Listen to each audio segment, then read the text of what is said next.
Everyone who's an NBA fan has idolized certain players growing up, whether it's because they create the most buzz, maybe they're the best player from your local team, or perhaps they're even the best player in the entire league.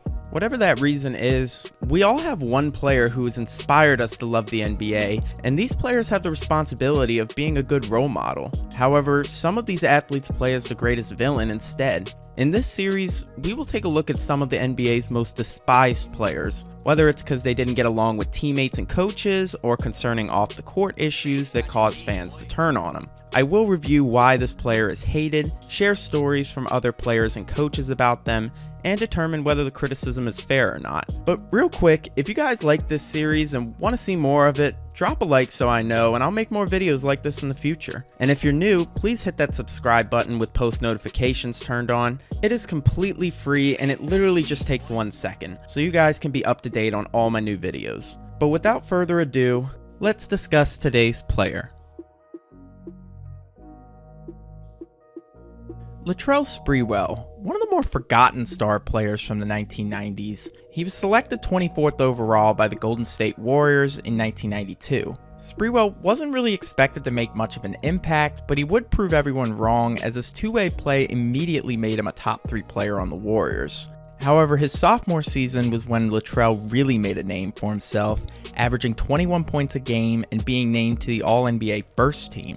From there, Sprewell would go on to make 3 more All-Star appearances in his career, and was also a key member on the 1999 New York Knicks, who to this day are still the only 8th seed to ever make a finals appearance. Now, of course, Timmy D wasn't actually going to let them be the first to win a title, but it was still a remarkable achievement nonetheless.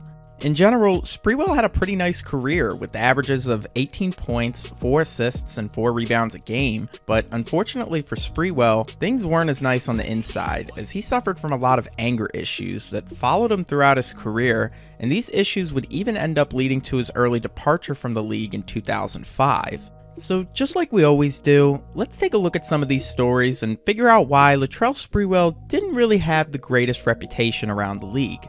Number 1. Latrell Sprewell versus Jerome Kersey. It's the 1995-96 season, and the Warriors were having a normal day at practice until a fight broke out between Sprewell and teammate Jerome Kersey. However, despite Sprewell being the one who started the fight, it was Kersey who actually had the upper hand before their teammates finally broke it up. Sprewell was then banished from the gym, and it didn't look like anything else was going to happen.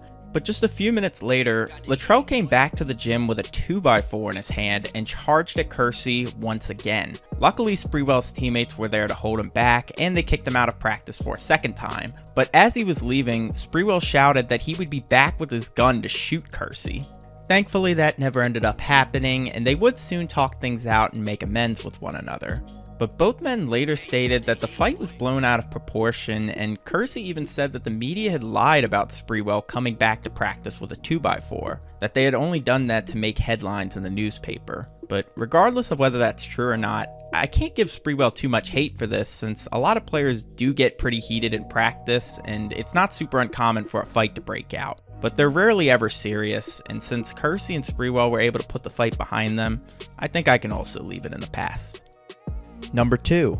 The PJ Carlissimo incident.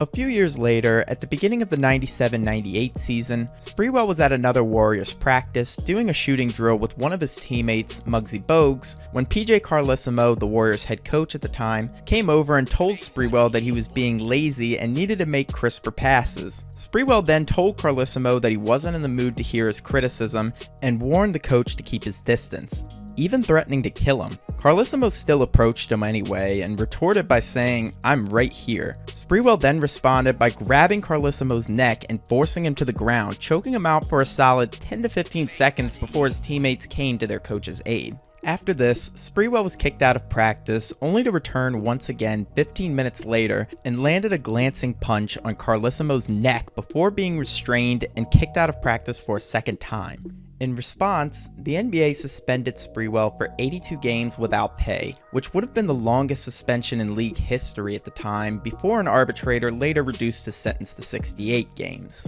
However, Latrell believed that was still too harsh of a punishment because he claims that he didn't choke Carlissimo that hard and that he was at least still able to breathe. But this is still inexcusable behavior no matter what. I would have to agree with Michael Jordan on the matter when he commented that no matter what happens, you gotta walk away and tell someone higher up in the organization about it. But Sprewell had already acted, and now he has to pay a penalty for what he did. In the aftermath of everything, Golden State unsurprisingly didn't want Sprewell on their team anymore, and they ended up trading him to the New York Knicks before the start of the 1999 season.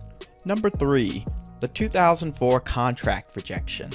In 2004, Sprewell was 33 years old, playing on the Minnesota Timberwolves, and despite still being a 16 to 17 point per game scorer, it was clear that Latrell wasn't quite the same player at this stage in his career, as his efficiency had really dropped off. However, he was still coming off a solid season with the Timberwolves, as alongside Kevin Garnett and Sam Cassell, Minnesota made it all the way to the conference finals. And in that playoff run, Sprewell stepped up his averages with 20 points a game on 52.1% true shooting. And as a reward for his efforts, Minnesota offered Sprewell a contract extension that would pay him $21 million over the next 3 years, which seemed like a pretty reasonable offer considering Sprewell was a fairly inefficient scorer at this point who was also going to be 37 years old by the end of that contract. However, that's not how Sprewell saw it.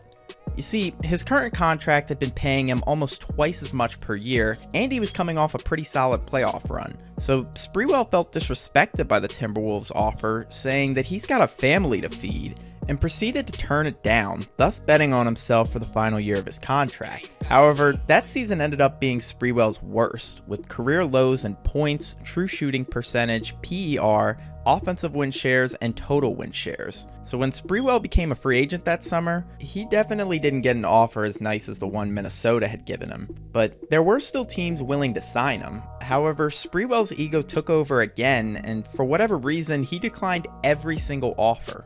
According to Sprewell's agent, they were waiting until teams had started to get desperate around the trade deadline, and in theory, they would then offer Sprewell the contract he had desired.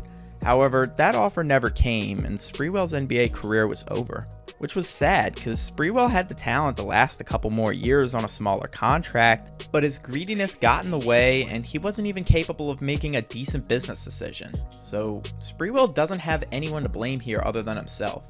Number 4. Sprewell's post-NBA career. With his playing days behind him, Sprewell's post-NBA career certainly didn't start off so well, as in August of 2006, Sprewell had been accused of assaulting a woman on his yacht.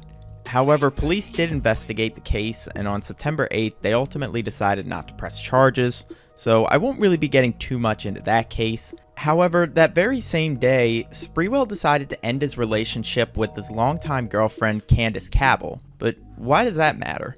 Well, in 1994, the couple made an oral agreement to split all future assets 50-50, regardless of what happens between the two. However, a few months after the breakup, Sprewell made himself scarce and wasn't sending any more money.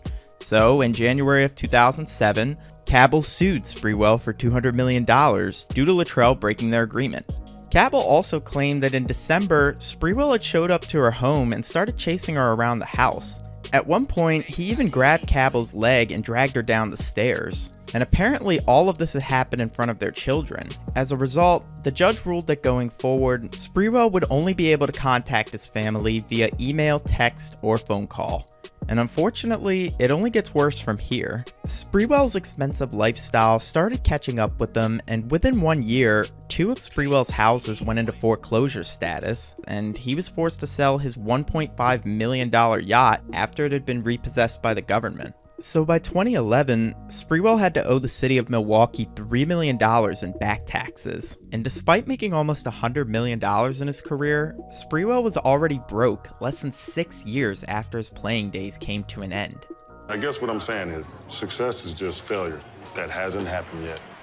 And that's life advice from Latrell Sprewell.